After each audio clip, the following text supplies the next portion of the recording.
everyone. Welcome to the Paranormal Pride. I am your host, Denise Pridemore, and here's my sidekick, Ron. I know you guys all know him. And please ignore the paint and the tape in the room behind us. We will be getting this painted. It will not sit there for months on end without getting finished. He's already finished the bathroom. That's a screen. That's just the back screen we got back here. No, that's what they wish. So, but as you guys can see, it's going to be a lovely color of purple. So, Susan and Mike. My shirts will just blend in. You'll never even see. You'll just see my floating head in here soon. So, for those of you who are keeping up with Vincent and the incident that happened with him, he is awake, doing very well. He is. He knows who he is. He knows that he's been in an accident. And hello, Mom. I don't know. I don't know much else other than that. We hope to be seeing him this time or on Tuesday next week. We don't know if that's still going to happen, but that's the plan. And Timothy and his brain cancer, he's steady.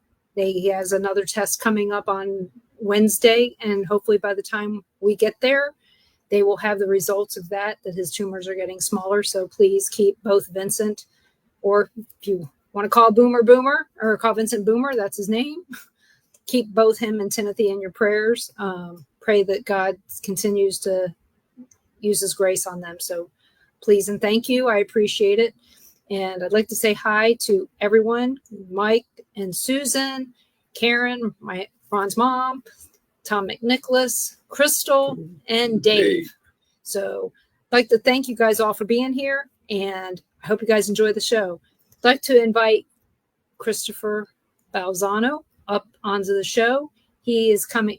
We've had him before on the Paranormal Nation Radio, Not So Normal. So this is his first time on the Paranormal Pride. We're going to talk to him about his new book, plus all the other things that he's got going on. He's always busy. He's been busy with goes to a lot of the Florida libraries. So keep that in mind when we're talking to him. So, and you guys, he's got a lot of weird information, and you're going to love every second of it. So I'd like to welcome Chris to the show. Hey, what's going on? You got a lot of books. Thank you. I'm texting my son. He's in the shower listening to heavy metal music really loud about 20 feet away. So I was just texting him like, turn it down, dude. So sorry about that. You caught me. Well, how are we? Depends on what kind of heavy metal it is. What is he listening to? You know what? I don't know what it is, which means it's not good. So if I don't approve specifically of the heavy metal, then it's not worth it. So yeah, we just don't want the trademark infringement or the copyright crap coming up. Yeah, I just don't want to hear what he calls heavy metal. So, well, you can beat him with a pipe. Maybe that'll count. I like the way you think.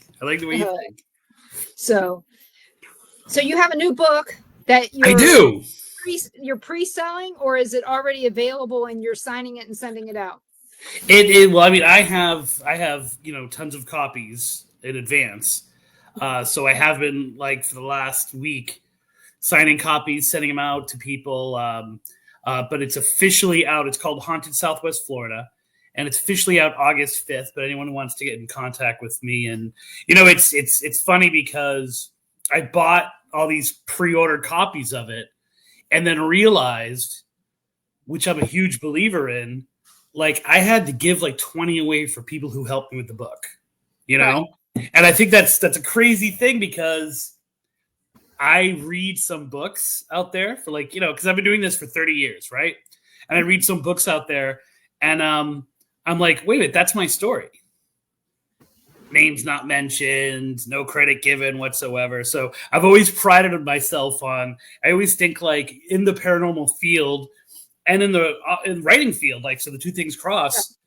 You gain credibility by pushing out those people who helped you and how you got what you got. As opposed to it just didn't come from the ether. So I've been sending out a lot of free copies of the book this week. Well, that's very nice of you, because I've read some stuff that has been plagiarized many times, and not from me. I mean, I have seen there is a couple authors that did plagiarize me. It wasn't in print. It was my research that they plagiarized. Yeah.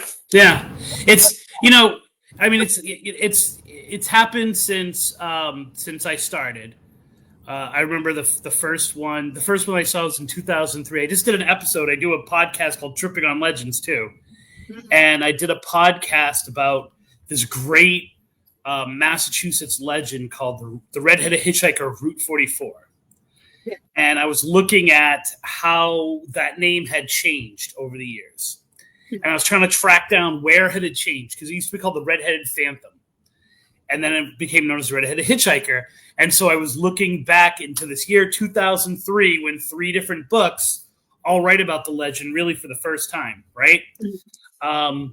And I revisited that someone had stolen basically all this work that I had done when I was still like 25 or whatever, like back in the day, and published all this stuff and really put it out there that the name was the Red-Headed Hitchhiker, because that's what I called it instead of the Red-Headed Phantom. And so back then it was like really offensive. And I remember I wrote her this nasty letter and I said all this stuff. And it was really like the first time that had happened. And she sent something back that was like, I've been on pain meds and I'm getting a divorce, like all this really weird stuff. And I was like, what do I care? I hadn't even published a book yet. So you literally stole stuff from me that I can't publish now, being an honorable person. But then just a few months ago, I was reading this book. I think it was Haunted Florida Roadside Attractions. And it took, so I immediately am going through and I realized like, oh, wow, this person just wrote this book from her armchair. Like she literally just like Googled all of these different places because none of the pictures were from it and stuff like that. But I got to the chapter about Silver Springs, which is this amazing place in Florida, right on the edge of the Ocala National Forest. So I had written about that in my Haunted Ocala book, in my Haunted Florida Love Stories book, and I looked at her chapter, and being a teacher and a high school teacher, so I could see how she just literally took the chapter of my book and ran it through ChatGPT and like published it as her own work. And I was like, wow, that's what we've evolved to. So it's no longer just ideas and research being stolen, but also the words. And it's kind of like, okay, well, what's going to be the next? As a folklorist who looks at how stories change and how ideas move and shape, it's going to be interesting to see how the copying of that type of thing is going to change actually like haunted folklore. Well, I used some AI. I had to create something for a friend.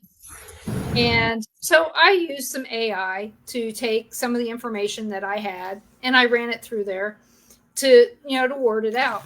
And it came back with stuff that was not true about the location that I was writing about. And I'm sitting there fighting with the AI going, that's not true. This is what happened, And it's like, I could have typed it all faster at that point.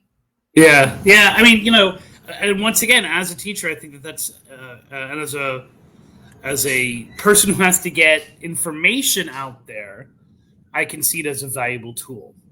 Mm-hmm.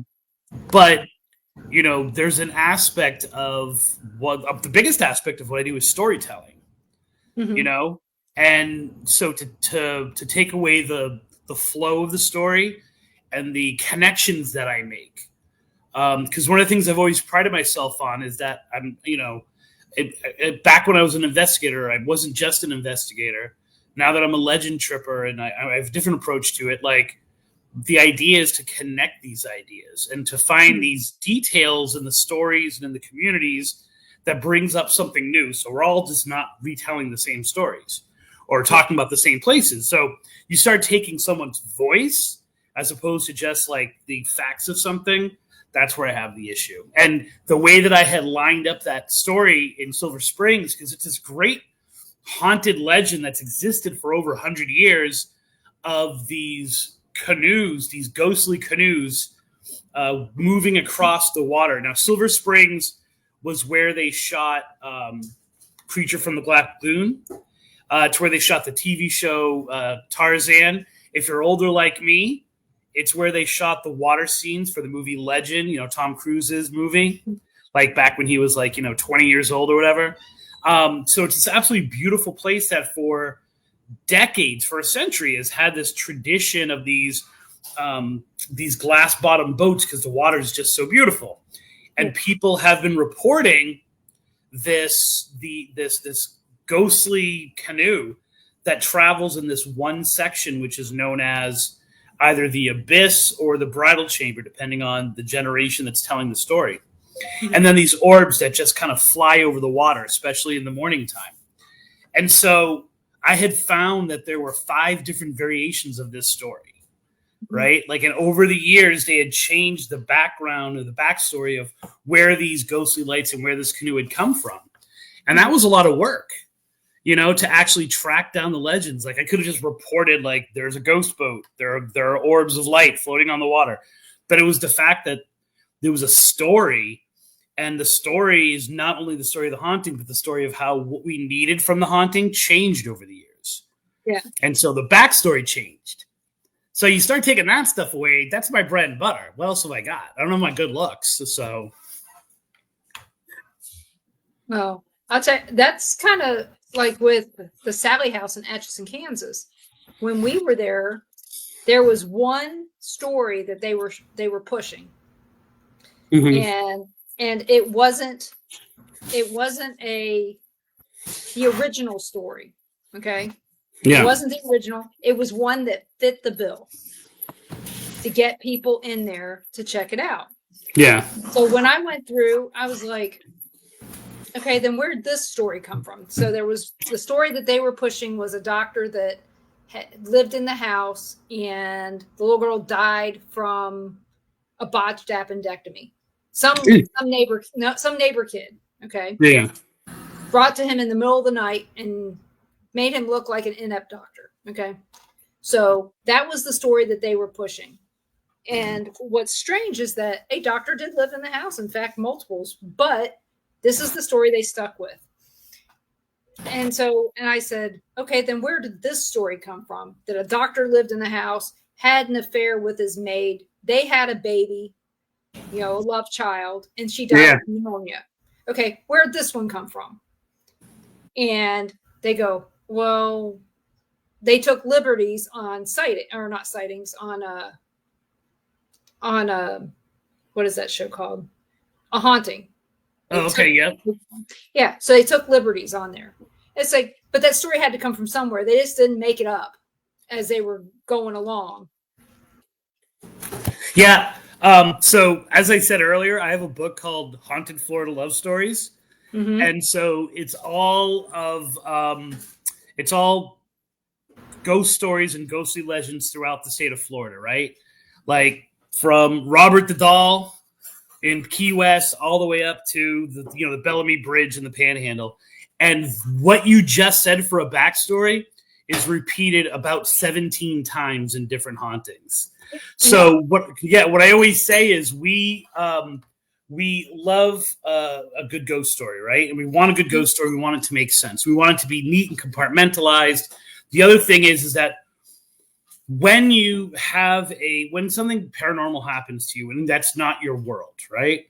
Yeah. You try to rationalize each, and then you try to put it through any filter you can to understand it, but you have no understanding of it because it's something that is so irregular in the real world. When a community has that, they have to then try to fall back on something that makes sense. And these love stories make sense because they're told over and over again.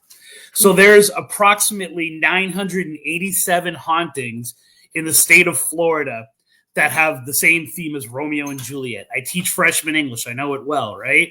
Mm-hmm. Because it's not saying that the ghost doesn't exist or that the activity isn't going on. It's our understanding of it or our ability to be able to grasp it comes from stories that we know. And so there's really 10 ghost stories that are just repeated in different variations all around the world, right? And then if you want to make money off of it, if there's some kind of profitability going there, like you're doing tours and things like that, that's not a ghost, that's my daughter. All of a sudden you now have like a bigger need to have people click with the story. I think the botched surgery is a much better story. Oh yeah, considering it's a doctor, Yeah, and that they didn't have enough chloroform to put her to sleep, and she woke up in the middle, and now she hates men and she attacks men. I mean, I'm sitting there going, this is all bullshit. And there was another story even, and there was lots. There was lots. There was at least 5. Yeah. And so when I went through and I found the facts weren't as fun. But I thought that the facts were better because they told me a story of the family who lived in the house, who they were and what they did, and how they were members of society and all this other stuff. And there was nothing in this story that made me say that this house was horribly haunted. Okay. Yeah. And that's what everybody wants. They want it to be something spectacular so that it can be a horrible haunting. It can't be happy. It can't be the people who just love their house and was just there because they didn't want to leave. It can never be that. Yeah, I'm with it's funny because if you take like Gravity Hills and things like that. Yeah, I was going to bring that up. We're everywhere. So like those are fun, right? Like so people go there and they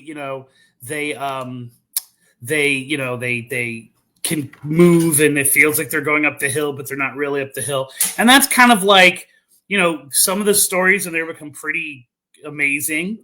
But that's supposed to be like a fun way to touch the paranormal, right?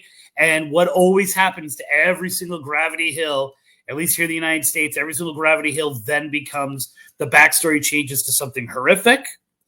And in addition to that, you have this idea that like there are other hauntings around it, so they become these like touchstones for other hauntings that are all around it or something like that, Yeah. One that I heard was the one in Texas about the school bus, San Antonio school bus. And it was like, no. Yeah, so and it made me laugh. Okay, this is years and years ago before Ghost Adventures went there. We had heard about it, and I was like, "That's not true." And this is, that can't happen. Physics exists no matter what. I'm sorry. Yeah, and so right. that used to back in the day. That used to be my test. Okay, so I've never. I'm a firm non-believer in paranormal groups. Like I've never wanted to be part of a group. And I ended up writing a book probably like 15, 16, 17 years ago now called Picture Yourself Ghost Hunting. Mm-hmm. And in the process of writing that book, I did a very big deep dive on paranormal groups. And the function of a group, I'm not saying it's not good. I'm not saying you shouldn't work with people, nothing like that. The dynamics of a group are not for me. So I've always been an independent contractor. I've always been like, here's some place I want to look at. Before I started legend tripping with like regular people, I know these 5 people. I'm going to ask them to come out with me on this investigation back in my investigator days. Mm-hmm. And people used to, say, oh, will you investigate with us? Can we investigate? Oh, we should go do something sometime. And my gauge of whether or not I would work with them, I would be like, so what do you think about that accident on the railroad? And I wouldn't say anything more specific than that. And they would then go on to tell me about the kids getting hit by the bus, or the kids in the bus getting hit by a train, the little baby hands, the hands moving it, the baby powder on the bumper, all of that stuff. And it was, it was like they were all reading from the same script, only it was in their hometown, or it was in the town next to them. And I'd be like, "Oh, that's amazing! Oh, that's crazy! That's a real ghost story." Yeah, I'll talk to you later. And I would never work with them. Was my point, because especially if they were back in the day hailing like, "We debunk everything." I hate that. I hate the word debunk, but we debunk everything, and we're skeptical and and then they would believe this story. Now I've spent a lot of years looking into this. The thing in Texas never happened. This never happened. The bus never got hit. So I think in the history of the United States, there's been one fatal accident. I think it was in Buffalo, where a bus of kids was hit by a train. Literally one time in the history of the United States where that happened. Yeah. And yet every single state has their version of this. And so it's one of those things where that's an amazing story, and it confirms everything we want a ghost story to have and a ghostly legend to have. It's got little children, it's got tragedy, it's got, you know, surviving death and helping other people, which is why it's so appealing, right? Mm-hmm. Not to mention the fact that how many of us have been stopped at a railroad track or seen a railroad track or driven over one at night and gotten a little bit nervous about it, even though there's obviously no train coming. Oh, so it plays on our fear, but it also plays on this idea that, like, these kids who died, like, their death has a purpose because now they're little angels helping people out. And that's adorable. Yeah. There's a story out of Paintsville, Kentucky. Okay. There's a park there that has a memorial to children that had died in a bus accident. It was in February. It's the worst bus accident in American history. Okay. They're driving down the road and they hit a patch of ice and went into a river, and they drowned. Yeah. So the thing is this memorial is in Jenny Wiley State Park, not where the accident happened, but people try to say that these kids that died in this bus accident are by this memorial.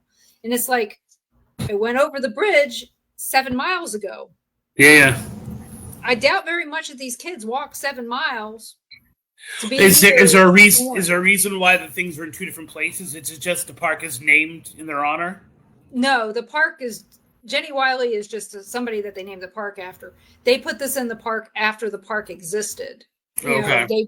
They just had to find a place to put it. They didn't want it on the side of the road by the bridge because of flooding and other things. So they put it in the stopping. Park. Yeah.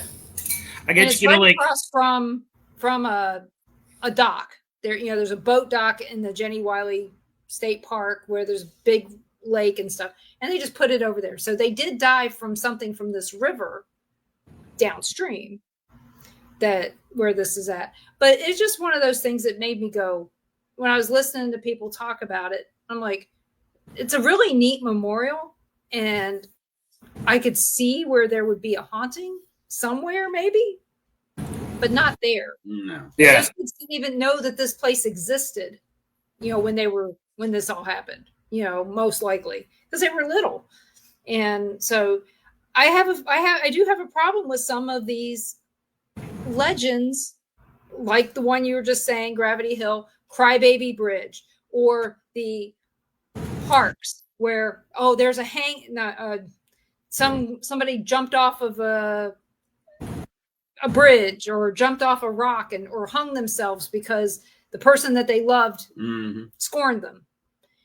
And because there's one of those there's one in every single town, big city. Yeah, every big and it's ridiculous how people buy in to it like it's fact. But yet there's never any real names to go with this. If this really happened, wouldn't you be able to find something? Sure, there are names. It's Mary, Elizabeth. It's the same 5 names. Yeah, Sally, Molly. Martha. Yeah. So, so my thing is that I don't hate that. I love that. Mm-hmm. And I think that, like, early on, before I was an investigator, when I was doing more of what I do now, back when I first started, in my mind, I always had the idea of the crossroads. And the crossroads are the intersection of a true haunting and the stories we make up about it. And I've always thought, even in my investigator days, which is probably why I didn't get along with a lot of people, was that we should embrace these ghostly legends and the backstories that have kind of been pushed out. Understand that they're probably not the real story, right? That's probably not, if this is a true haunting, which is a totally different idea, right? Totally different story or totally different, part of it. But embrace the the legend part of it, right? A haunting is the story of the dead, but a ghost story is the story of the living, because it's what we need to feel about it, or how we process it, or what has been passed down. And the changing in that says a lot about us. So like I'm in a constant battle with real folklorists who generally, like academic folklorists, don't want to allow the ghost story as part of a folklore narrative. And my argument has always been, and this has changed slightly in the time that I've worked, my argument has always been, like, there's no better judge of a culture or a society, no more of a litmus test than the ghost stories that they make up. It talks about where they came from and their belief systems that they have. It talks about like this whole, what they believe now about things.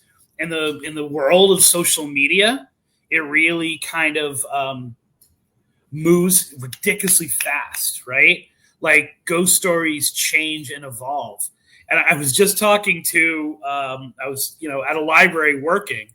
And, it's like, oh, hey, I've got a new book. They're like, oh, yeah, I remember you from this. Da, da, da.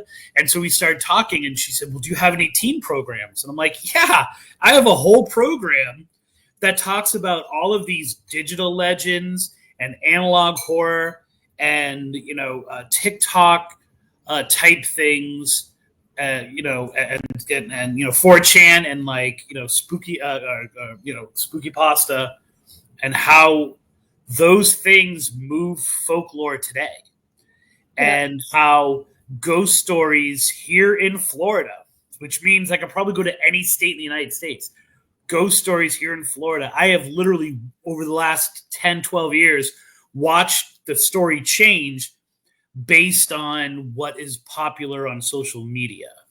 And how like an actual haunting and what you can do or what people are doing at the location. I'll give you a great example. Beatty Tower, which is on the campus of the University of Florida. And this, it's a 13 floor dormitory. It's got an elevator. Now, for years, the urban legend was that there had been a girl who had gone there who was from Gainesville. So she was from the area. And Gainesville back in the 1960s is very rural, it's the definition of a college town. And the very first time she tried drugs, she got on the dope, thought she could fly, went to the top of Beatty Tower and jumped off, right? Thinking she could fly. So it's not even suicide because she thought she could fly. She thought she was flying. And of course she dies. Now, not only did this never happen, right? It hasn't happened in the history of hallucinogenics that people think that they can fly and jump off tower. Like, it just doesn't happen, right? Never mind, there was never this death on the campus of the University of Florida. The next level of the urban legend is that this story, which has been going on since the 1960s, was so prevalent that the song American Girl by Tom Petty is about this, right? That's funny because, I'm not a Tom Petty fan. And I live in Florida and I have a long story about that. We'll talk about that later. No, I want to hear your story. So, and if you look at especially the second verse of that story, it seems to sound exactly like the story that I just told you, right? Mm-hmm. Now, the weird thing is this about that part of it. The weird thing is Tom Petty had heard that that's what people thought the song was about, and he dispelled it. But other members of the Heartbreakers. I was about to say the Blackhearts. I know that's not the Blackheart. The Heartbreakers.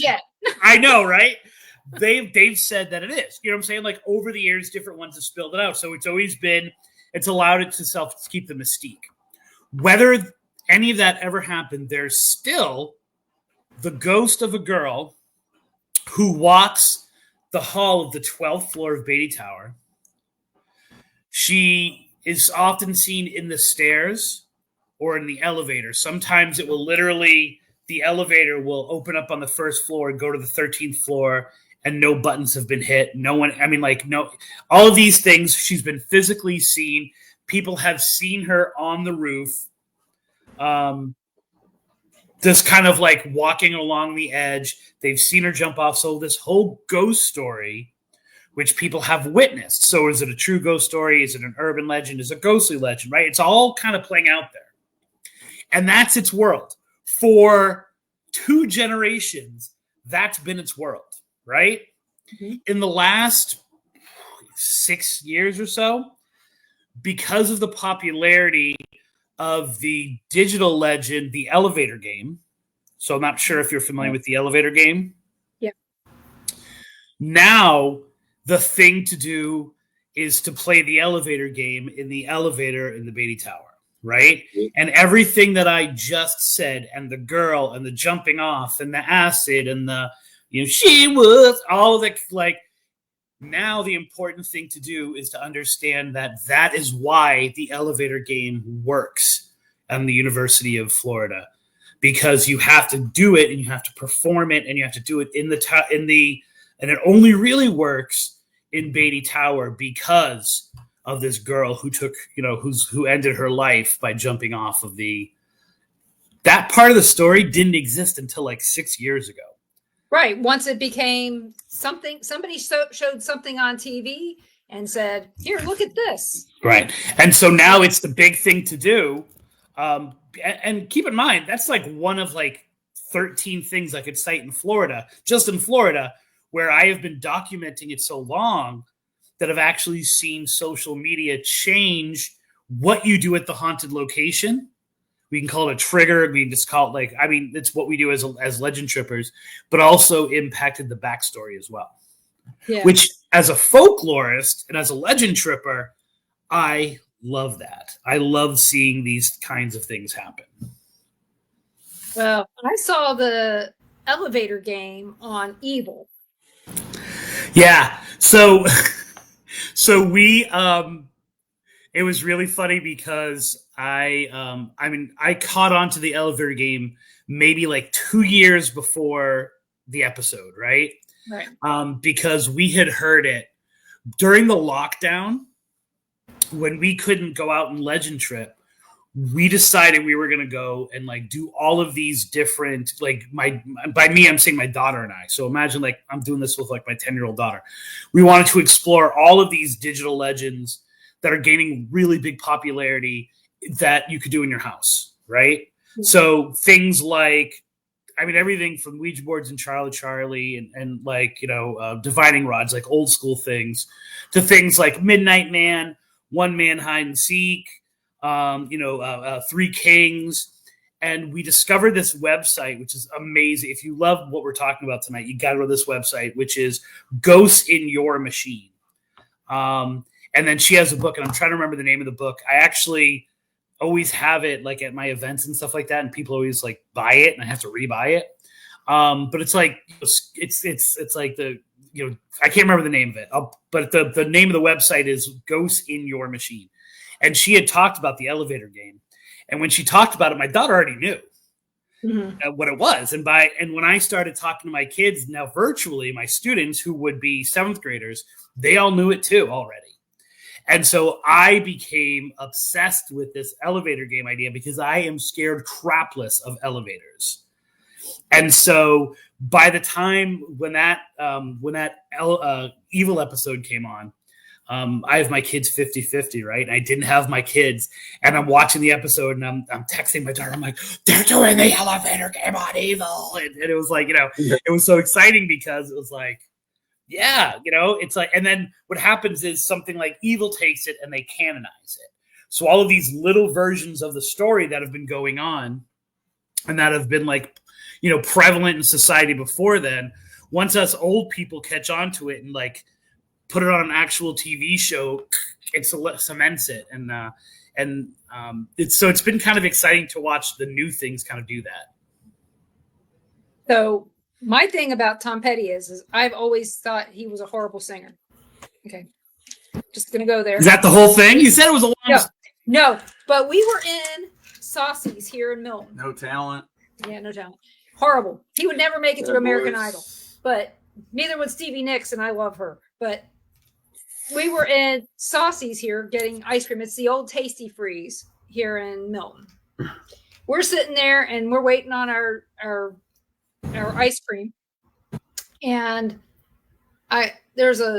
we started talking to my daughter about the new shame on you. The new Beatles song is coming out. And I was like, it's not new. I said, Beatles are crap. I hate them. They suck. And I said, why are you bringing me on the show and then saying you hate the Beatles and you hate Tom Petty? Okay, now listen. This is what's funny is I said to my daughter, I said, there's so many things, I'm very picky about music. And right after that, that song comes on with about the Beatles. The new one. And then here's the Rolling Stones. And I go, oh. I said, the only thing next that could happen is that they could play Tom Petty. And the next thing you know, Tom Petty comes on and I get my ice cream and I say, we're leaving. Well, you made it happen. It's like they were listening to me. It did. And yeah, like, you know what I'm saying? Like bullshit. it was either, the algorithm was following you, or like a random number generator, you actually made the song come on. Yeah. So, and it was American Girl. It was, I'm gonna have to disagree with you. I love Tom Petty. I love that song. Like, there's nothing about that song that I don't like. Well, the thing is, in Kansas City, they made such a big deal about Tom Petty. It was like he was from there. But then I found out 2 years ago that Tom Petty went to a school in Maryland with my cousin. And my cousin taught him how to play some chords on his guitar for a project that they did together. That's crazy. And Tom Petty's real name, I don't believe is Tom Petty, but I don't remember that part of the story. But my cousin builds guitars and electric banjos for stars. He built one for Carl Perkins. Things like that. So he knows his musicians. So I believe him. He's also related to Glenn Frey. So I'm not. He is. So okay. But yeah, I've always hated Tom Petty's music, and I don't know why. You know what? Probably the first thing that I ever sang like in front of people was Free Fallin', other than singing an Anne Murray song when I was 6 at a talent show. But that's actually the song that I probably like least by him. But I think that the reason why the story persists is that someone can cite some little interview where he said something, or he gave it a wink and a nod when he said it. Like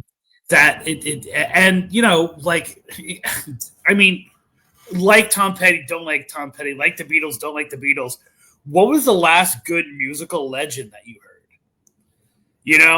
Like today, for some reason, I don't think it's, what is it? No, it wasn't the anniversary of his death, but like, something came up today about my old friend R. Gary Patterson, who was he was a rock and roll historian. He's the person who dubbed the phrase the 27 Club, and he worked on VH1's controversy, and a lot of these ideas that we have about and these stories that we know, whether they be ghost stories, but especially like curse stories and things like that, were from R. Gary Patterson's research. Mm-hmm. And him and I used to talk about like seeing it coming.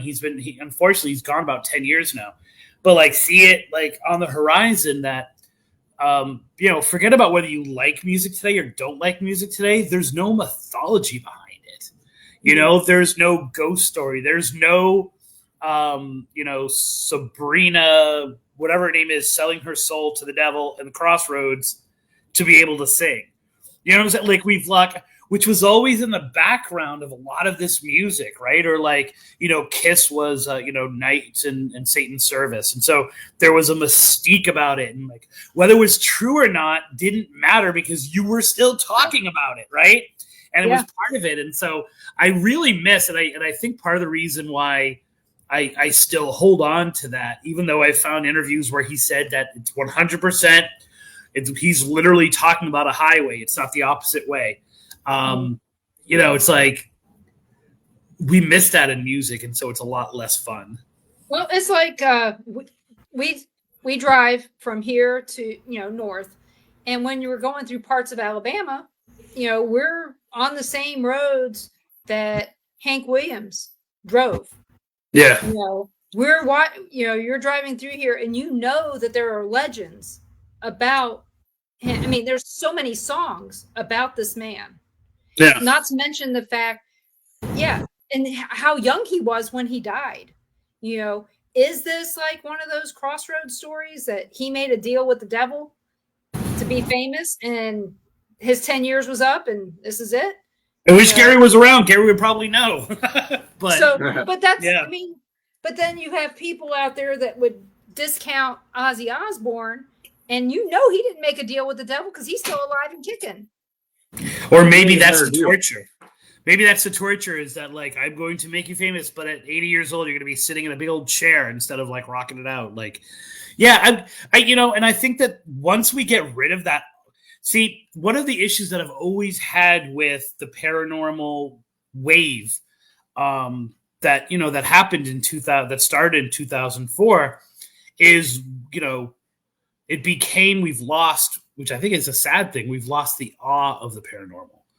Right? Like, we've tried so hard, people have tried so hard to demystify it and to understand it and compartmentalize it and capture it. I remember someone coming to me and saying they needed my help. And they thought that they had a pukwudgie, if you know what a pukwudgie is. Yeah. They thought they had a pukwudgie in their house, along with some other dark things. So you must have been still up north at that time. No, I had just moved down here. But that sounds like something you hear up north more than down here. Well, what it was that this was up north. It was by phone. Okay. I had just been on that TV show Paranormal State, and so I got a bust of pukwudgie calls after that, right? And so what she said was that all this stuff had been happening in her house. And so she had called in a group to investigate. And she said, they told me I had to go outside because their procedures say the homeowner can't be in the house. So it was like wintertime, and I had to go outside. So she's like, so I'm outside smoking cigarettes. And they were walking through an upper part of the house. And she's looking in the kitchen, and she's literally watching this shadow go through her kitchen with this pukwudgie next to it. Mm-hmm. And she's calling up to the investigators, and she's saying, like, there's something in the kitchen. Da, da, da. And they're like, we can't go down there right now. We're working on our grid. And that to me is always my best explanation of like, of that losing the awe kind of thing, of like, we're so, that group was so wanting to be precise. And I think part of it has to do with, we're crazy people. We're weirdos, Denise. Like, we're not normal, like what we do.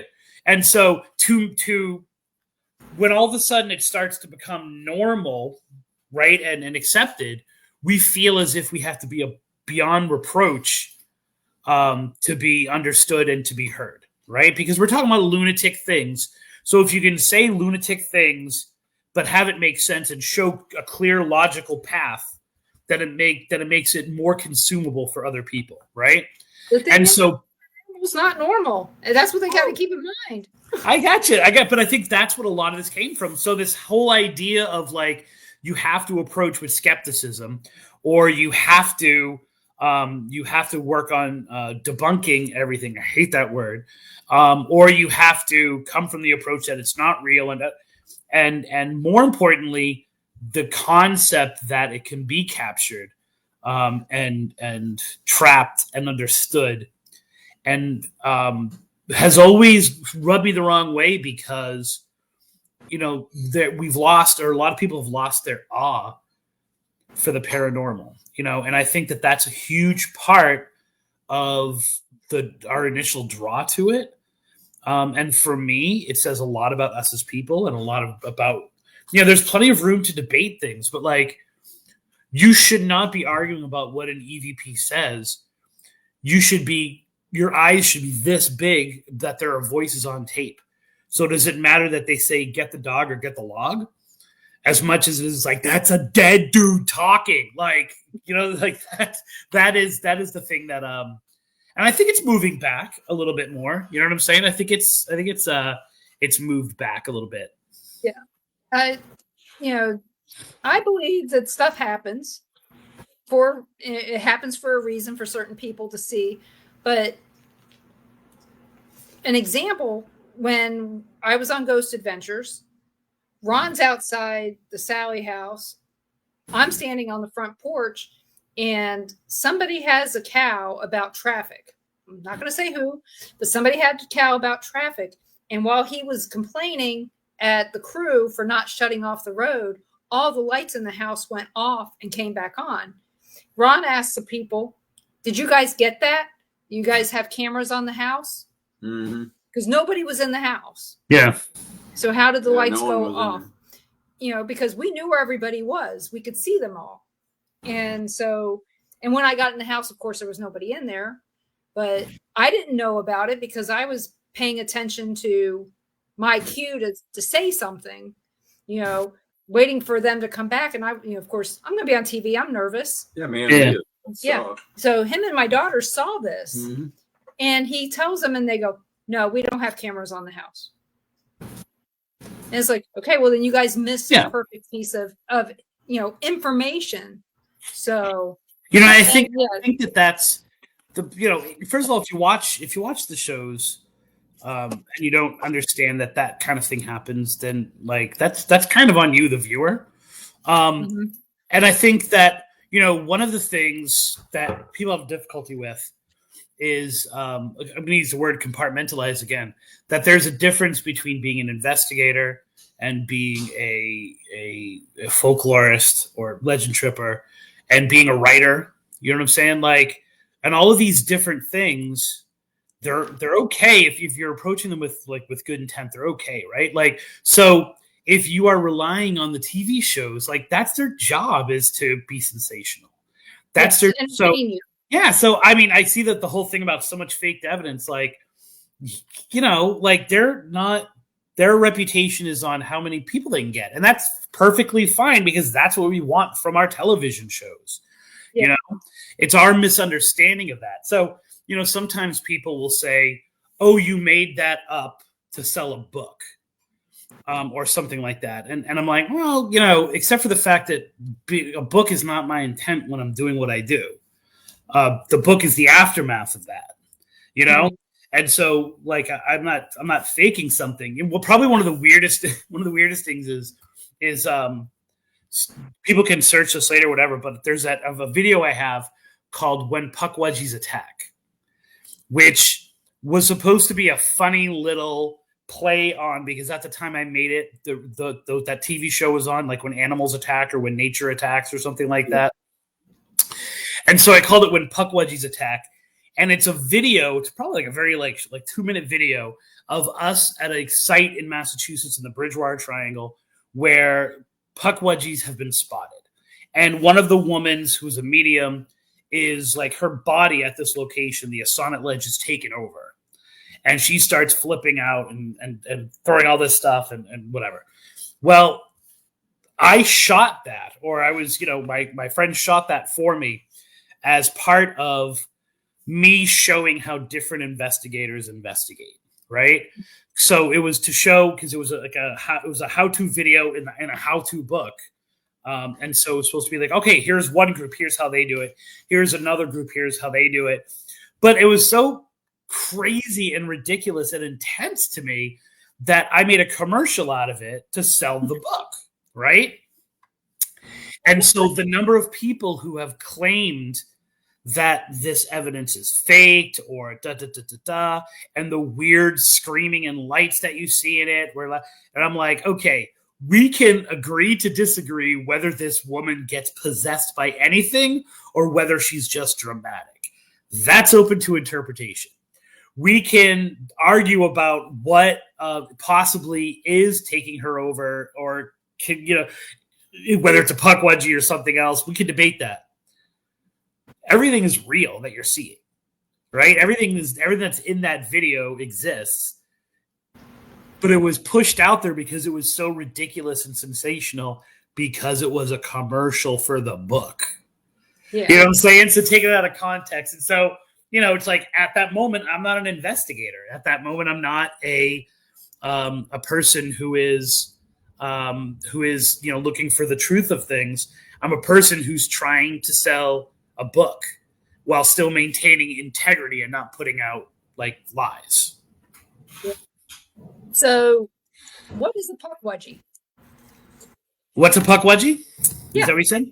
Yeah. It is a troll type creature, like a 3 foot tall troll type creature, who is like, an elemental of the woods. You know what I'm saying? Or even though I've gotten some flack for saying it this way, it's like a demon of the woods. And they are all throughout Wampanoag folklore. And they were kind of hidden for a really long time. Like the Wampanoags talked about it amongst themselves, but it wasn't really pushed out there. Like it was kind of like this unknown, I use demon, elemental kind of interchangeably. It's not a cryptid. It's not a ghost. It's kind of like in this weird, more in like the fairy realm type of thing. But it is, when I was writing my first book, really, my first released book called Dark Woods, which was about this one town called Freetown in Massachusetts. As I'm researching and putting kind of some of the stuff I'm finding on the internet, people started contacting me, telling me that they would be in the woods and they would see these 3 foot tall creatures who were like hairy. They kind of had like a human look to them, but they looked like a troll, right? And they would just be like, whoop, like they would catch each other. And then something would happen and they'd look back and the troll and the thing wasn't there. And all of them, the first initial 4 that contacted me, all of them, which contacted me like within a month, that they all did, said that the creature then returned a few days later in 3 instances, it was their house. In 1 instance, it was like a garage, like a parking lot when someone was waiting for work. They returned as kind of like this warning to not go back into the woods. So one woman woke up and the puckwudgie's at the foot of her bed. Another one, again, it was nighttime. The puckwudgie was hovering outside, very Salem's Lot, hovering outside the window, just kind of staring her down. Another one, it was in the rearview mirror of this parked car. And all of them almost word for word said the same thing, which was, I got the feeling that it was saying, you may know where you saw me, but I definitely know where you live. Stay out of the woods. And so I had and they're looking to me for an answer. Like, what is this? Like, you're supposed to be the expert on this stuff in this area.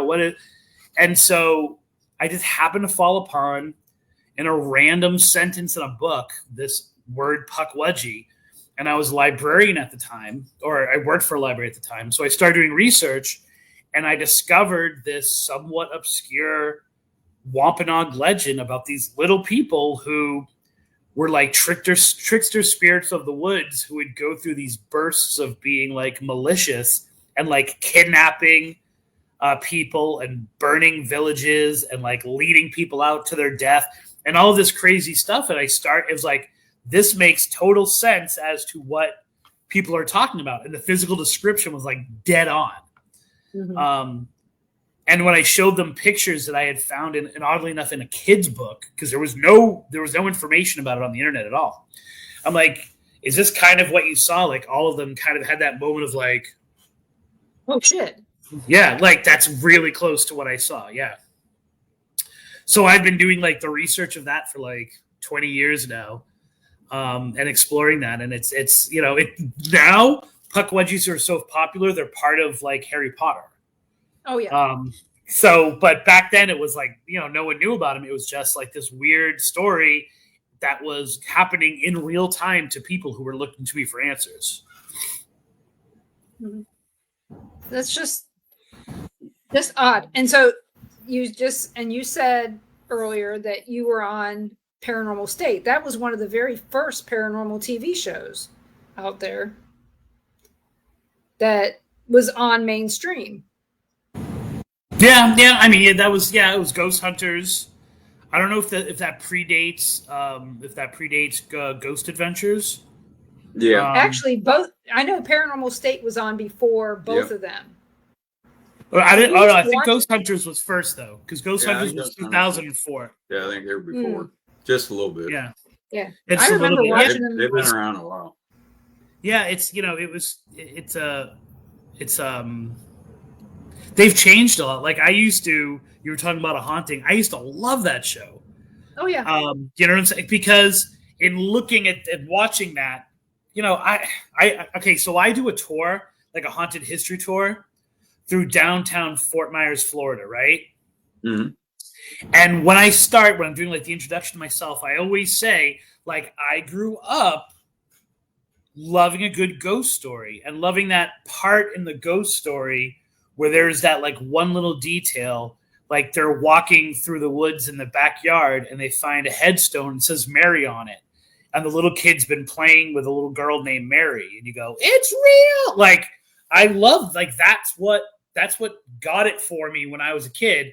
I don't remember ever reading a ghost story and being scared that when it was like, he got a blip on his FLIR camera. Like, so, so I don't discredit investigators and even investigation shows, but it's like, that's not how I like to consume my paranormal. That's not how I like to watch my paranormal. Like, give me something that knows that it's a reenactment over something that they're trying to go out there and catch things. Just because if I'm telling you my story and I'm telling you versions of the story or different people are giving their take on what happened, then I'm trying to like go through the process of understanding. And I'm going through a process of refining my story so that it makes sense to you and that maybe you get it, right? Which is why we change and we tell those little white lies sometimes, which become, the offshoots of legends. I don't find anything interesting about watching other people go and try to look for ghosts. And so, like, I remember Art Bell used to have this group that did EVPs on. And I really liked that. You know what I'm saying? Like, I really liked because they had been on the show in 6 months and they gave you like the 20 EVPs that they had gotten over those last 6 months that really, really stood out, what we would call a Class A EVP, right? As opposed to like, really stretching it because there's a pressure to produce evidence to say something happened. And so it's really like, a few weeks ago, I had on a tour this girl. She had to be like 22, 23, if that. And she was really kind of like, I wanted to boot her off the tour, except for the fact her group, there was like 7 of them. So it was like, I really couldn't, because her and her girlfriend were like laughing the whole time. Mm. And I finally, like, we got to a part and I was like, hey, let me ask you, like, you don't believe in this stuff, right? And she was like, no, I'm an atheist. And I'm like, well, I'm not sure if atheism and this go hand in hand. But what she was saying was that she's like, you're showing us like a picture that someone took. Your mind will make up any kind of story. And then I was like, I love the way that you're approaching it. Can we stop criticizing everything and just maybe sit back and enjoy it as a good ghost story? And more importantly, a really cool lesson in the history of the town. And I was able to get her to like stop being as big of a jerk as she was being.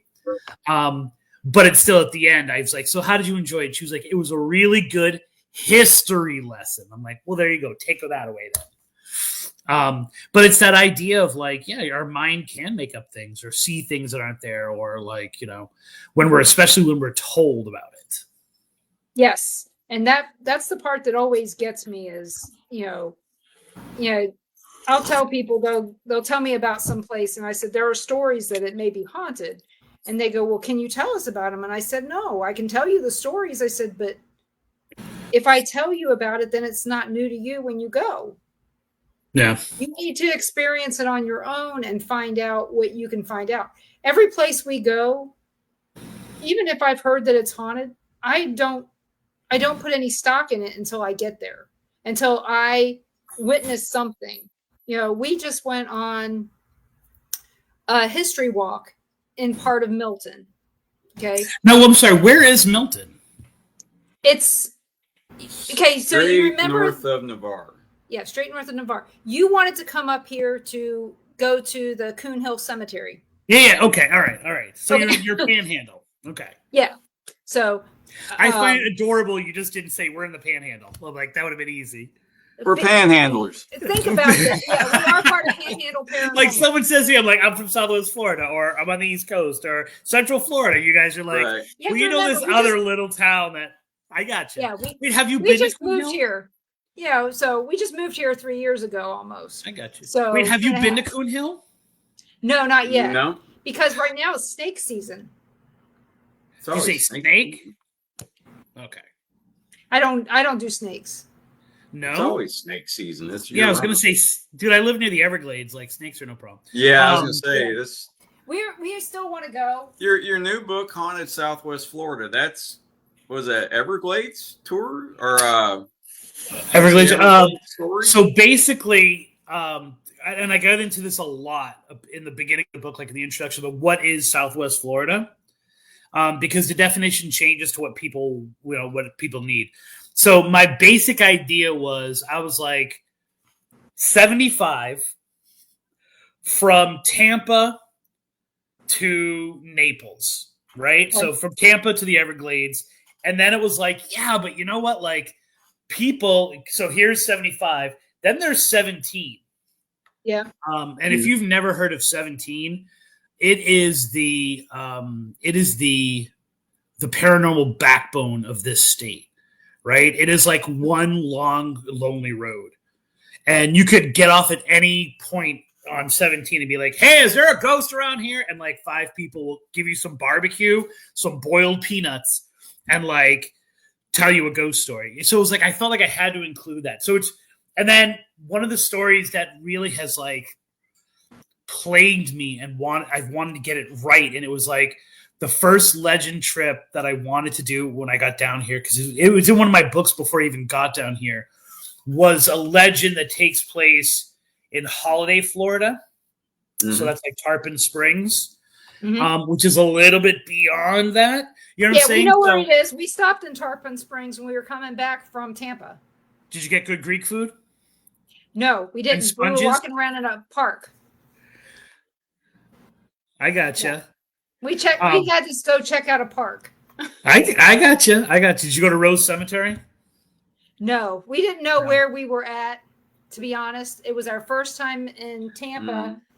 We went on a cruise and we were coming back. I gotcha. And so we did a bunch of little stops. And basically, I was looking for rocks. Yeah. All right.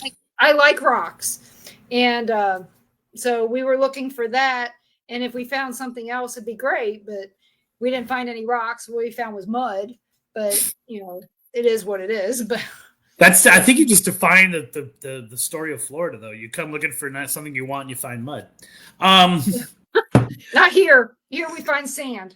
I gotcha. So in terms of like what the places that are included. So part of the driving force of like the very early on in the book, because I really just wanted to do it because I knew, I know all these stories here, and I had 2 different co-hosts of the show over the years be like, why are you not just doing a book about this area? Like about, and I'm like, well, because I'm so much more interested in the Ocala, drove me for this reason. And it was really like theme based for me.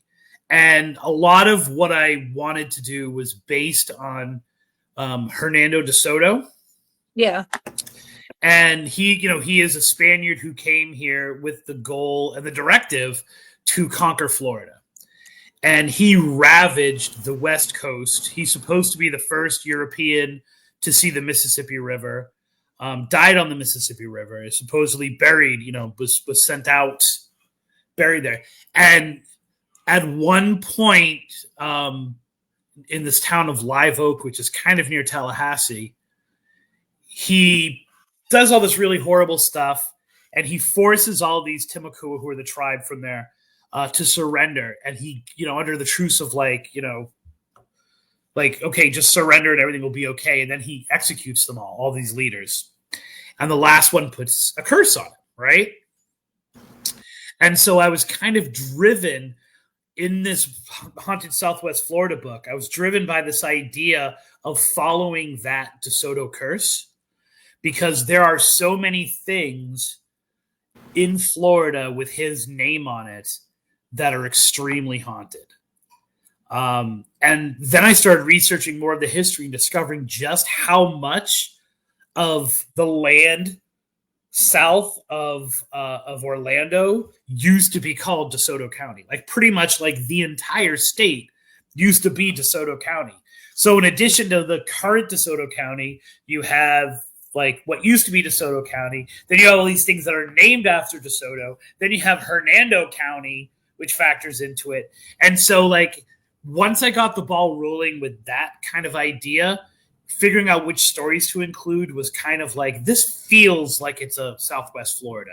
So even though it takes place a little bit inland, it's a little Okeechobee-ish, I think it actually fits in because of this theme. So I take some liberties. Well, so does everybody else. Yeah, I mean, if you're really if people are overly concerned because they don't think Avon Park or Sebring are part of Southwest Florida, I'll take that that flack for that. So yeah, I won't take a flask, but I'll take the flack. Yeah, we have a friend who lives in Sebring, and she hasn't said anything about any hauntings there. Yeah, it's first of all, the whole town is haunted of Sebring. Okay. It's like, if you ask me, there's a part of me, because of the way that it was constructed as like a spiral. Mm-hmm. Because it developed this way, and then the guy who developed it just started developing things around another layer and then another layer. There's a part of me that like sometimes talks conspiracy theory, like that he was some kind of Illuminati person who specifically designed it, because it's very much like, if you look at an aerial map of Boston, that's where I'm from, if you look at an aerial map of Boston, there's no rhyme or reason to it whatsoever. Sebring was created in a very organized and like stylistic way that I feel like there's got to be another like Da Vinci Code, but Sebring style. So what that breeds is a lot of people talk about, and it's a people don't realize that a town like that far inland was a resort town, right? Like it really kind of grew because we're living far away from it, very far away from those times. It grew as this idea that Florida was the place to go to cure all your illnesses. Yeah. You know what I'm saying? Like that the heat and the springs and and you could go there. I mean, Fort Myers became popular because people thought like if you had tuberculosis, you could just go to the Caloosahatchee and it would heal you. Like this idea that there was something mystical and magical about Florida drove a lot of those cities, a lot of those towns to boom. So Sebring is entirely based on the idea that like there's something magical in the water and the trees, and like come down here and you will be healed forever. And so many of those towns, they crashed so hard, especially when like railroads went away and things like that, that we are now generations removed from these haunted stories that people used to tell. But there are so many abandoned buildings in that area. And if you ask the people who have been there for generations, they'll tell you the stories. Well, it has been very enlightening having you on tonight. And I'd like to thank you so much for coming on. And I did share all your links in when I did the show. I shared a bunch of your links. Thank you. Where can everybody find you? Wow, that was creepy. I don't want them to find. I know you made it sound like hiding out. So my main website is trippingonlegends.com. That's the name of the show. So you should totally listen to the show. And all the social medias. Facebook is, Tripping on Legends, Spooky Tripping for the Instagram. And in terms of the books, if you live in Southwest Florida, they are coming to a Cracker Barrel near you anytime now. But you can find them all on Amazon. Or if you're looking for like a signed copy, like a personalized one at a discount, you can just contact me via any of those social medias and I'll get one to you as soon as possible. And do you have any tours coming up soon? Are they every week? Yeah, I do the Haunted History Tour twice a week.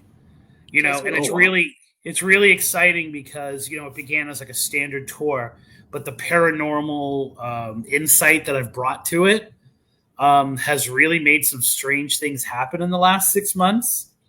And so the tour is actually evolving. And like, even today I was looking at like an ongoing story involving an alleyway. And like one person on the tour got a picture of something staring down at us from the ceiling. And it was like, it's an ongoing story because the city itself is constantly changing. So it's a really cool tour if you're in like, Lee County or Charlotte County or Collier. So, well, we see Lee County all the time on Patrol Live. On Patrol, I was going to say, it's not nearly cool enough for you to travel any further than like 2 counties to come downtown Fort Myers. But like, if you're in that area, it's pretty gosh darn good. Well, it's on our list of places to go. Like we went out to Honeymoon Beach. Yep. Honeymoon Island. Did you see the bride walking on the water? No, but we went out there in February, right after they reopened the beach. Yeah. They just opened it up that weekend, and it was right after we got back from our cruise, and it was beautiful, but the storm had brought up so many rocks. And the thing is I did not realize that all the big rocks were the ones I should have been taking, not the little ones. Yeah. Because they were all geodes, and I had no clue.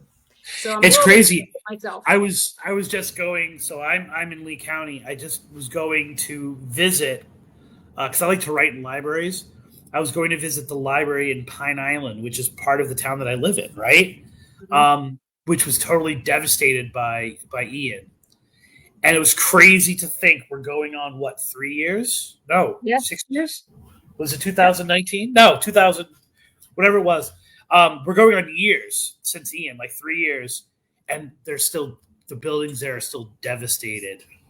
And like 3 years, thank you. And the you were saying this, the rocks and stuff like that are still like up on the shore and stuff like that. It was crazy. Yeah, like I said, I didn't take. So I want to go to Caladrisi, and I did not know that Dunedin. I thought it was Dune Eden. Yeah. So I was clearly.